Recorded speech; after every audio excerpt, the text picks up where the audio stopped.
ధర్మపురి అరవింద్ నిన్న మాట్లాడిన భాష ముఖ్యమంత్రికి వ్యతిరేక ముఖ్యమంత్రి గురించి మాట్లాడిన భాష మాత్రం అది హర్షింపదగది కాదు.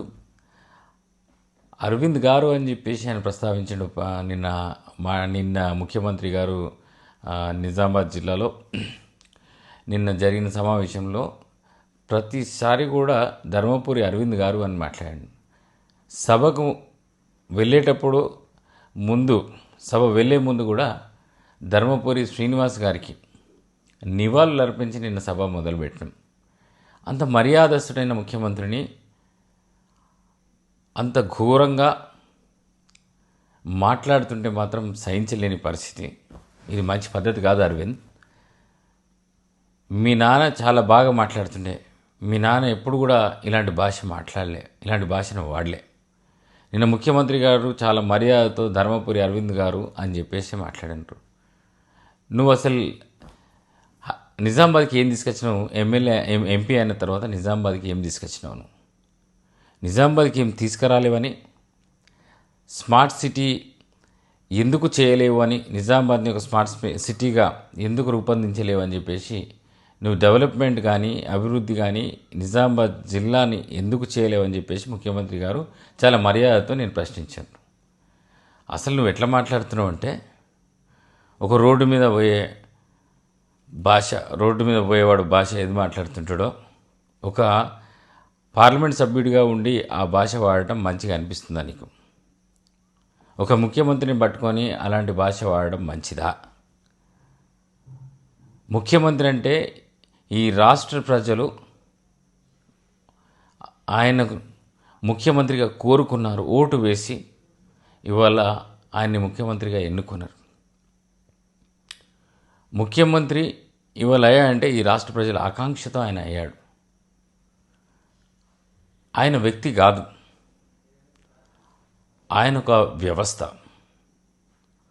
ఆయనకు మనం మర్యాద ఇవ్వాల్సిన అవసరం ఉంటుంది. ముఖ్యమంత్రి అనేది ఒక పదవి, ప్రజలు కోరుకున్న పదవి, ప్రజలు ఇచ్చే పదవి. ఆ పదవిని అవమానిస్తున్నావు, అవమానకరంగా మాట్లాడుతున్నావు. పదవి గురించి, ఆయన గురించి అవమానకరంగా మాట్లాడడం చాలా బాధాకరమైన విషయం.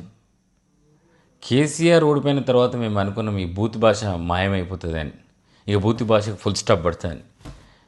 కేసీఆర్ ఓడిపోయిన తర్వాత బూత్ భాష మాయమవుతుంది అనుకుంటే నువ్వు, నీతో పాటు కేసీఆర్ కొడుకు కేటీఆర్ ఇద్దరు అహంకారం ఇట్లా కనబడుతుంటుంది.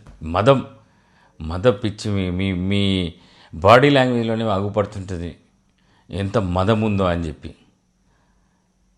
అయ్యలు సంపాదించిన ఆస్తి అనుకుంటున్నారా? ఆ ఆస్తిని అది చూసి ఇవాళ డబ్బున్న అహంకారమా?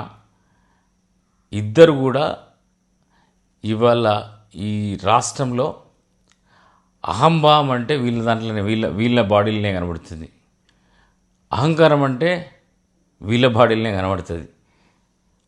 అసలు మీ ఇద్దరిని కూడా రేపు రాష్ట్ర ప్రజలు ఏదో ఒకరోజు ఇలాంటి అహంకారాన్ని సహించరు.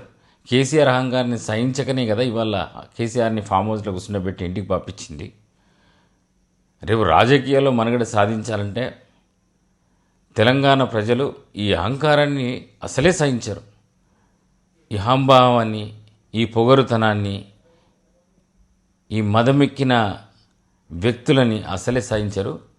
మీరు నిజంగా 10 కాలాల పాటు రాజకీయాల్లో రాణించాలనుకున్నా ఈ మదాన్ని తగ్గించుకొని, ఈ అహంకారాన్ని తగ్గించుకుంటే రేపు ఏమైనా 10 కాలాల పాటు మీరు రాజకీయాలు ఉంటారు. లేకపోతే రాజకీయ చిత్రపటం నుంచి త్వరలోనే మాయమైపోతారు.